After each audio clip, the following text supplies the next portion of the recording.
Hello and welcome to North Country Matters. My name is Donna Seymour. I'm a member of the St. Lawrence County League of Women Voters, one of the civic partners for this show.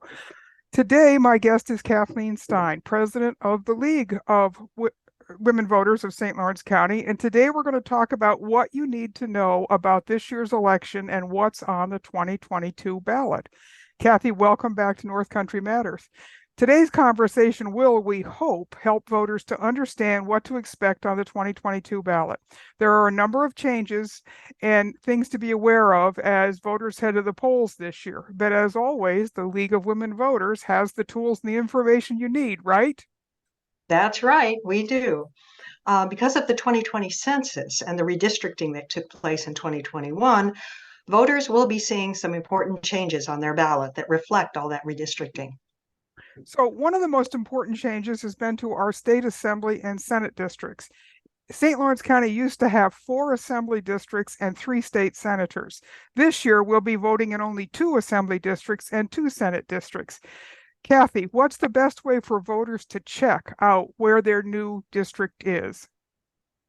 Well, of course, being the League of Women Voters, we recommend that they visit our very useful tool, vote411.org.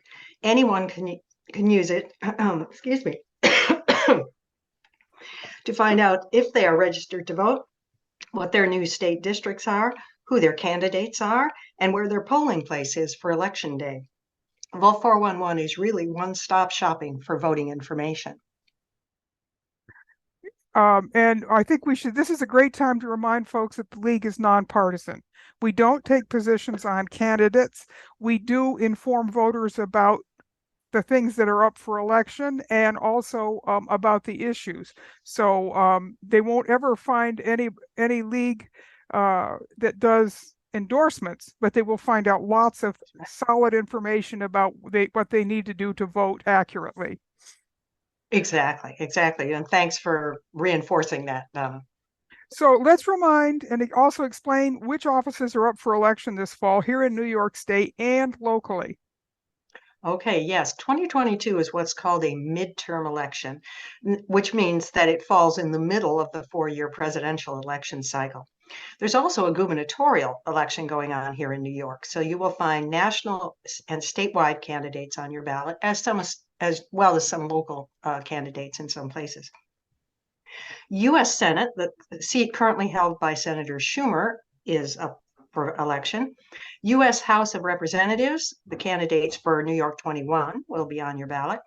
New York Governor, as I mentioned, Lieutenant Governor, Attorney General, and the Comptroller will all be on your ballot. New York State Assembly seats for districts 116 and 117, and New York State Senate districts 45 and 49. And that's where some of the biggest changes have been in district boundaries. That's right. And that's where Vote 411 will come in so handy for voters this year to figure out which districts they actually are falling into. There's also a number of important local elections this year. The surrogate court judgeship is on the ballot here in St. Lawrence County. All 15 seats of the St. Lawrence County Board of Legislators are up for a new 4-year term. There are some local town races as well, town justices and things like that. And there are also going to be candidates for New York State Supreme Court on your ballot. And this, I think, is a good time to remind folks that we are in the process of doing our conversations with candidates that we do every fall, where we try to pick some of the contested elections in the area and converse with the candidates. We've already done the Supreme Court, not Supreme Court, the surrogate court judge candidates. We're in the process of doing the assembly district candidates here in the 116th, and we've done some of the contested elections in the St. Lawrence County Board of Legislators. So those will all be released at the conclusion of our filming process. So that's also a good way for voters to figure out who's on their ballot and what the differences in the candidates are. Yes, and thank you, Donna, for doing those conversations, which you do so well. If you want to know all the candidates that will be on your ballot, you can get a look at your sample ballot by going to the St. Lawrence County Board of Elections website. Each voting district in each township is there, and with a PDF sample ballot that you can click on. You can download it. You can certainly just look at it. And it has all the offices up for election, the candidates for each one, their political party or parties, and their location on the ballot. There's also, remember, always room for write-in candidates on the ballot in the event that a voter doesn't want to choose wants to choose someone who isn't on the printed ballot. And although that's a long and complicated URL, we will put it in our show notes so that folks can get a look at it, or you can just go to the St. Lawrence County Board of Elections website and find that link there that takes you to all of those sample ballots. There's another very useful tool that the League offers to voters. Voters can sign up for the League's texting service to get timely reminders on voting on your phone. You text "Vote New York" to 474747. You will get timely information on registering to vote, when to apply for an absentee ballot, the deadlines for turning in that ballot, the days of early voting, and a reminder about Election Day on November 8th. And that service is available to any New Yorker. You do not have to be a League member, and it's not obtrusive. It doesn't text you every day. It just texts you for the important dates during the election cycle. Yes, they do not abuse this text service. I can testify. I hate getting a lot of texts, and they don't bug you. This is a good time, however, to remind people about early voting in New York. There are 9 days of early voting now, and the first day is October 29th. The last day is November 6th. And there are 2 places now to vote early in the county. One is at 42 Maple Street in Potsdam. That's right next to Kinney Drugs there. And 100 Riverside Drive in Ogdensburg at the Dobisky Center. The hours for early voting are 9 to 5, except for on November 1st and November 3rd, when the polling places will be open from 9 to 8 p.m. Both of the locations are accessible to voters with physical disabilities. And I also want to remind people, if you vote early, if you cast your ballot during the early voting period, you cannot vote again on Election Day. Your vote has been cast if you vote early. And actually, the early voting times are a huge boon to voters because for a lot of people who may be working 2 jobs and they have to transfer between one place and another place on election day itself, getting to vote may be something that's very difficult to do. But you can always, if you choose not to vote early, you can always cast your ballot on election day at your regular polling place, which is on Tuesday, November 8th from 6 a.m. to 9 p.m. And Kathy, let's also remind folks, in addition to the candidates for office on the front of their ballot, they also need to turn their ballot over this year. Why is that? Well, because there is a bond act proposition on the back of the ballot, and ballot propositions are always on the back. So, flip the ballot over.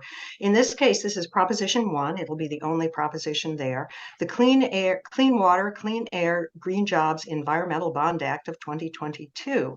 This is a statewide proposition to devote $4.2 billion for the protection of New York's air, water, and abundant natural resources. I'm quoting from the Bond Act. And this legislation also spells out the purposes and the amount of funding for things like climate change mitigation, water quality products such as replacing lead pipes, expanding and modernizing sewer systems, updating water treatment plants, that kind of thing. Also climate change mitigation, preserving open space, protecting family farms, expanding access to parks. I mean, there's just quite a large list of projects that would be covered here. And the Bond Act also requires 35 to 40% of the funding to go towards projects in disadvantaged communities, which are often disproportionately affected by pollution. If this Bond Act is approved, it would be the first environmental related Bond Act to pass since 1996. I had no idea it had been that long. Yes, and I think it was only about 1.3 billion that was authorized back then. So that's a long time to go, particularly as we have seen all of the climate and weather disasters that happen, not only here in New York State, but around the country. It's really important that we modernize and harden a lot of these systems.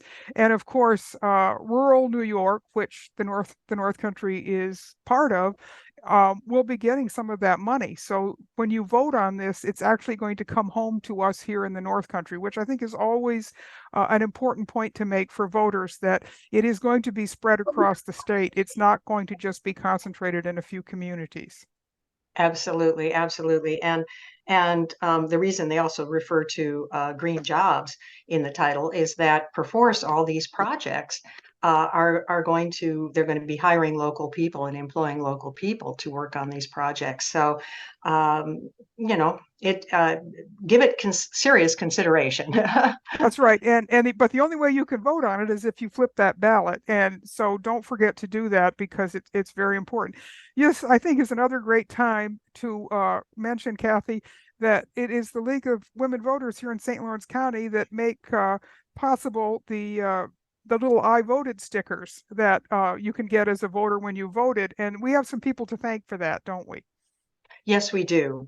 First and foremost, we'd like to thank the GoLove Foundation of Price Chopper uh, supermarket fame, who once again have been very generous with their support of our purchase of I Voted stickers. Also, members of the League of Women Voters have also been very generous. And so yes, the order's been placed and the stickers are winging their way to us, and we will be giving them to the Board of Elections to distribute. So when you vote, be sure you get your sticker. That's right. And I think this is a great time also to mention what a wonderful job our Board of Elections does here in the county.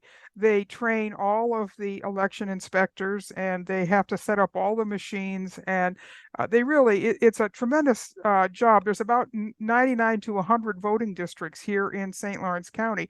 Plus, will be running the locations for the early voting. So they have a lot on their plate in the next few weeks, and they all do a wonderful job. And we appreciate their help in getting everything set up so that Election Day will run smoothly.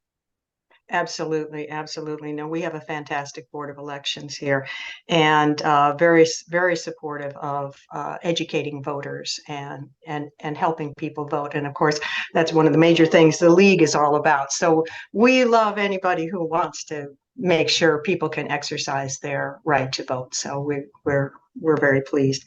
One more thing about the stickers, I forgot to mention, if you vote early, they hand out the stickers there too. And you know, stick it on a jacket that you're going to be wearing around because those stickers help remind other people to vote. And if you're on social media, take a selfie of yourself in your with your sticker on and post that, and to remind your friends and family and contacts to vote. It's it can be habit forming, so especially remind your younger relatives to get started voting. Yeah, that's a good idea. And I think this is a great time, Kathy, to just give a little commercial for the league. Let's talk for just a second about who can join the league, how to join the league, and the kind of work it does. Anyone can join the league, 16 years of age or older. We're not just for women. People of any gender identification can join the league. We are a volunteer organization on the local level for sure, and we work to educate voters about public policy issues. We also work to influence public policy through advocacy. So we're about more than just voting, but in everything that we do, we are strictly nonpartisan. We do not support or oppose any candidate or party, and that is one of our strengths, and I think one of the things that makes us kind of unique in this day and age of where so much has become so partisan, and the league jealously guards its nonpartisan status. And we anybody who supports and works to promote our policies and help to promote people being able to vote, we're for. Thank you very much. Appreciate that. The League is a wonderful organization to belong to, and it's a great way to engage in civic and civil discussion, Yeah. as we like to say. So we hope that this edition of North Country Matters has helped you to become a better informed voter. Remember that elections are decided by the people who vote, so make sure your vote counts. These conversations are a production of North Country Matters. This show is a civic collaboration between the League of Women Voters of St. Lawrence County and the Potsdam Public Library. Remember, our North Country matters, and so does your vote.